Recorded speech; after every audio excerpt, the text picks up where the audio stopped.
I couldn't be more proud of the South Africans for having filed this case against Israel before the ICJ, International, Court of Justice. Especially just given all the history that you just walked me through, right? Exactly. Exactly. But not only that, Rupesh, they have filed a brilliant brief, a brilliant petition application before the court. It's a masterpiece, and I don't say that for myself only. Experts around the world are saying that. And when I say that, or what do I mean that by the experts? I'm talking about Professor R.A.Z. Siegel. He's Israeli. He's got a unique expertise because he's a historian. He's an expert on the Holocaust, as well as an expert on genocide. And he has said, and he got 55 other world experts to issue a statement to that effect as well. I talk about a guy by the name of Professor Francis Boyle, Boyle. Francis Boyle is British, and he was the first lawyer to win an interim order at the ICJ on genocide. And what he studied the papers and he listened to the application as well as the rebuttal by. And this is what he said. He said, it's a solid case. It's an airtight case because of the intention, that's been proclaimed by so many senior government officials, from the Prime Minister to the President to the Minister of Defense and onwards. Because there's two things that's needed here, right? The intent and the actual act of genocide to qualify as a genocide.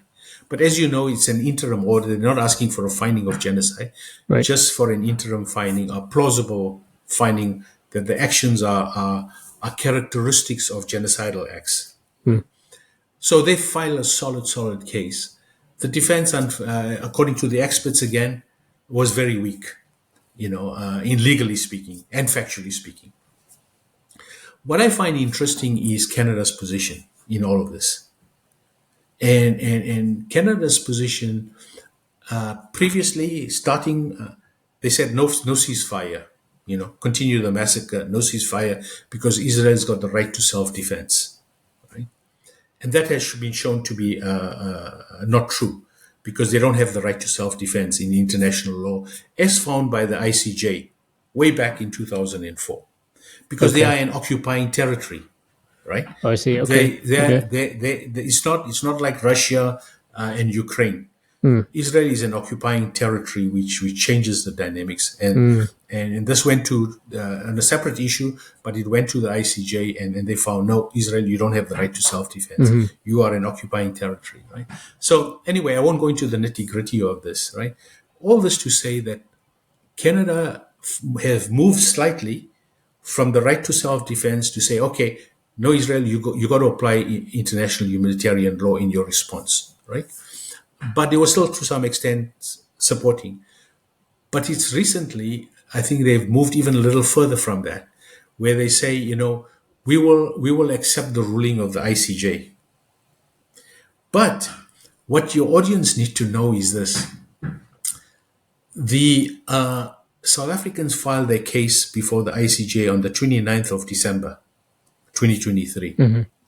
A few weeks before that, right, Canada filed, and Canada has been very active in the International Court of Justice on genocide issues. And Canada together, jointly, it was Canada, it was the United Kingdom, it was the Netherlands, it was Germany, and I believe Denmark. So 6 countries jointly filed a intervener in support of the finding of genocide in the Myanmar case that was brought to by the country of Gambia. What is interesting when I looked at that application as joinder intervener was so interesting, because they are arguing for an extended definition of genocide, especially as it relates to children, right? Which supports the case of South Africa to the hilt. The second thing they say, I mean, I'm just summarizing the two main points I want to make, is that they're asking for a broader definition as it relates to children because the effects on children are so much different, long term and so forth. But the second thing they talk about is the intent requirement as an essential element for the crime of genocide. They are saying the court should apply a more broader definition. They should not make it such a high standard as it to make it impossible to prove the crime of genocide. Right? So they're asking for a broader definition for the intent part. In the Israeli case, South Africa versus Israel, you have South Africans did a really good job in enumerating all the intent espoused by them. But in my humble opinion, even if they didn't say a single word, the actions are so gross on the ground because the courts, as you know, intent is very rarely pronounced. So you take the indirect evidence, circumstantial evidence to make the inference that there was an intent, right? So in that case, you have both. So I think, it's going to be interesting because what is also interesting is the same judges, essentially, some of them are retiring at the end of this month, but essentially the same judges made a ruling not too long ago, maybe 3 years ago, 2 years, 3 years ago, we're in 2024 now, on the Myanmar case. In my respectful view, was a much weaker case before them than what the South Africans brought. Okay. And they gave the interim order, right? So I'll see how they would want to distinguish themselves if they don't. Yeah. It's politics at plays, at the highest levels. Yeah. A lot of political pressure being applied, so who knows. But those are my brief overview, comments that the rule of law applies to every country. Yes. There should be no exceptions. Even though fact that and what is heartening to me is that these are Jewish scholars.